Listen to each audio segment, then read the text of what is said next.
I don't trust it when it says it's going live, so I have to wait for it. But we're actually live now, so good evening, everyone, and welcome home. My name is Daniel Brower. I use he, she, or they pronouns, and I am the transitional minister here at First Christian Church of Decatur. Welcome to our midweek meditation moment. I am very glad to be back here with y'all on the live after a whole week away in the mountains last week. I am so very grateful to everyone who made it possible for me to have that week away to rest. It's really important to take that time, and it was not an easy thing for me to do. Just kind of because of the way I am as a person, not because I'm impossibly busy, though that's also true. But more than that, it was hard for me because rest can feel really difficult sometimes. Our society has kind of a strained relationship with the concept. We know, logically, that humans have to have rest. We know this, and it's even recommended that we have recreation. But surely we just need those things so we can go on working, right? Like just a little break. Right. That's sarcasm. Rest is its own end, sometimes. Recreation is its own end, many times. I don't know about you, but sometimes when I'm overworked, I can kind of view it as an accomplishment rather than a sign that something is very wrong with my work-life balance. Like, oh, you get time off on the weekend. Some of us have jobs. And I find myself doing that, and I'm like, it's not cute. It's not something to brag about. You need to relax. And not only is it not something to brag about, that's also not really a Christ-like way to do things. I mean, Jesus wasn't exactly the poster boy for the American dream, as much as some people might like to think that he was. He had a trade. He was a carpenter. He understood the meaning and the value of work. But Christ's labor on earth was of a very different kind.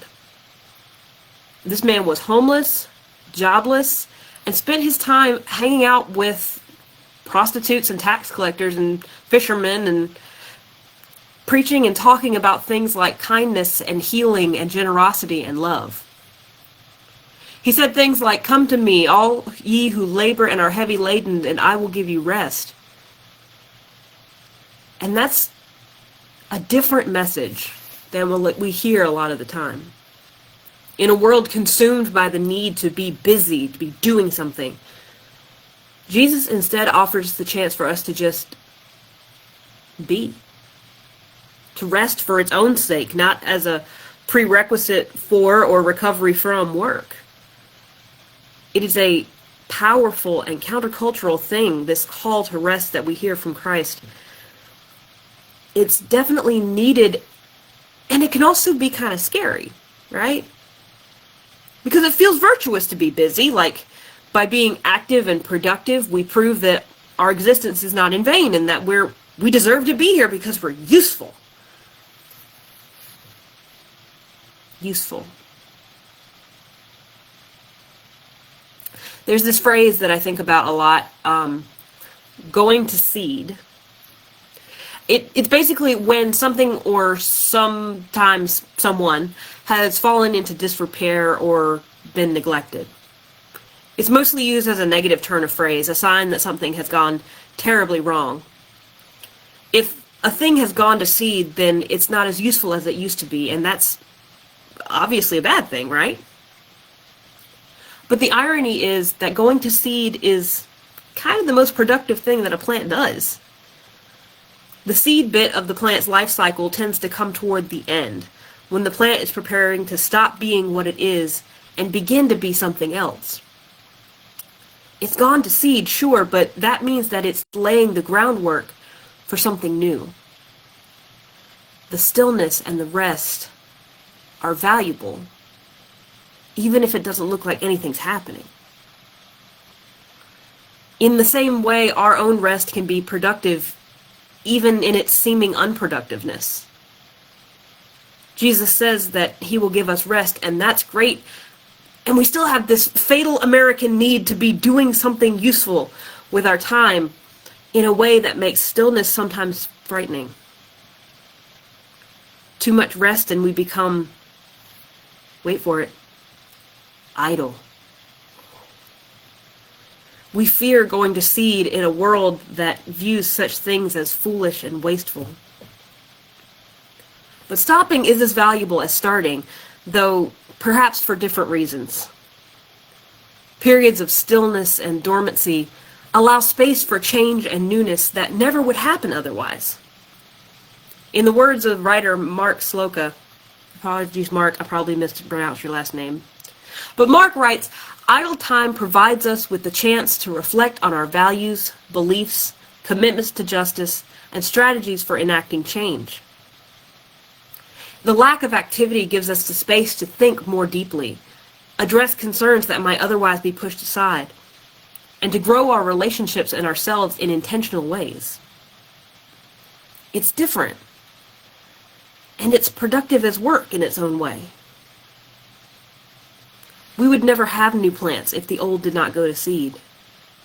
We wouldn't have sprouts if the seeds did not first do the hard work of resting in their place for a time. We can rest as well. We don't have to cave to society's demand that we be busy and productive always, all the time, forever.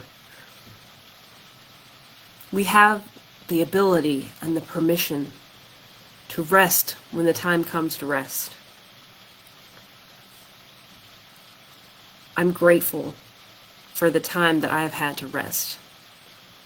And it is my sincere hope that you take your own time to rest when and where it is needed, especially as we're coming up on this season where everything is hurry, hurry, hurry, everything is ramping up. In this time, remember that it is still okay to slow down. It is still okay to take a breath. It is still okay to rest. When everything is go, go, go, go, go, remember that it's also okay to stop, stop, stop, stop, stop every so often. And hey, sometimes rest means taking time out of the world and being gone for a little while. That's great. Sometimes it means seeking out the company of others and being renewed by communion with your peers. And that's a great thing too. If that's the kind of rest that you're looking for, the company of believers on a Sunday, then why not join us for our worship service on Sunday morning? Now, I will be out playing in the woods this weekend, so I will not be at church with y'all this weekend. However, we will be graced with the visit of the Reverend Dr. Nathan Brown of the Christian Church Foundation. I am so very thankful to Dr. Brown for his gifts and his insight and his willingness to come and share those with us. And we're really looking forward to hosting him, even though I, sadly, am going to have to miss it. But I'll catch the video because we are both in person and online at 10:25 Sunday morning. And if you're looking for Sunday school before that, that is going to be at 9:15. And hey, you know what? No matter when you show up, where you show up, how you show up this week, whatever you're called into, whether it's rest, activity, fellowship, or lying fallow, through all of that, this much remains true. God made you special. God loves you very much. And so do I. Good night, everyone. See you soon.